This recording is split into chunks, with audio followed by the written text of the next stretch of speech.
ফিনল্যান্ডের ইতিহাস ইউরোপীয় এবং স্ক্যান্ডিনেভিয়ান প্রভাব দ্বারা গঠিত হয়।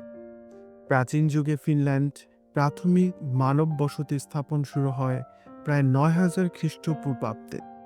এখানে সামি জাতিগোষ্ঠীর বসবাস ছিল। পরবর্তীতে ১১৫০ থেকে ১৮০৯ সাল পর্যন্ত ফিনল্যান্ডে সুইডেন অধীনের ছিল, যা দেশের ভাষা এবং সংস্কৃতিতে গভীর প্রভাব ফেলে। ১৮০৯ থেকে ১৯১৭ সাল পর্যন্ত ফিনল্যান্ড রাশিয়ার একটি স্বায়ত্তশাসিত জাতি হয়ে থাকে। এরপর ১৯১৭ সালে ফিনল্যান্ড স্বাধীনতা লাভ করে এবং ১৯১৮ সালে গৃহযুদ্ধের মধ্য দিয়ে গণতান্ত্রিক প্রজাতন্ত্র প্রতিষ্ঠিত হয়। আধুনিক ফিনল্যান্ড ১৯১৫ সাল থেকে ইউরোপীয় ইউনিয়নের সদস্য এবং শিক্ষার জন্য বিশ্বব্যাপী বিখ্যাত। ফিনল্যান্ডের সংস্কৃতি এখানের প্রাকৃতিক পরিবেশ এবং ঐতিহ্যবাহী জীবনের উপর ভিত্তি করে গড়ে উঠেছে।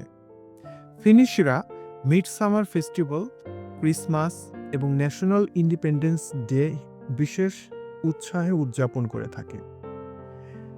ফিনল্যান্ডের প্রখ্যাত সাহিত্যিক ইলিয়াস লনরোটের কালেভালা মহাকাব্য দেশটির ঐতিহ্যের একটি বড় অংশ। ফিনিশরা কাঠ এবং কাপড় দিয়ে তৈরি ঐতিহ্যবাহী হস্তশিল্পে অত্যন্ত দক্ষ। উত্তর আলো বা নর্দার্ন লাইটস ফিনল্যান্ডের বিশেষ আকর্ষণ এবং ঐতিহ্যবাহী কাহিনীতে এর উল্লেখ রয়েছে। ফিনল্যান্ডের খাবারে স্থানীয় এবং মৌসুমী উপাদানের প্রভাব দেখা যায়। ঐতিহ্যবাহী খাবারের মধ্যে রয়েছে কালাকুক্কো, এটি রুটি দিয়ে মোড়ানো মাছ, যা তাদের একটি ঐতিহ্যবাহী খাবার। মাছ, মাশরুম এবং সবজির তৈরি স্যুপ ফিনল্যান্ডের প্রতিদিনের খাদ্যের অংশ। ফিশের মধ্যে রয়েছে স্যালমন এবং হেরিং, এবং এই মাছ খুবই জনপ্রিয় এখানে। জ্যাম, ব্লুবেরি, লিঙ্গনবেরি এবং ক্লাউডবেরি থেকে তৈরি খাবার ফিনিশদের প্রিয়। ফিনল্যান্ডের রাই ব্রেড খুবই প্রচলিত। ফিনল্যান্ডের ঐতিহ্যবাহী পোশাকগুলো সামি সংস্কৃতি এবং ঐতিহাসিক প্রভাব থেকে এসেছে।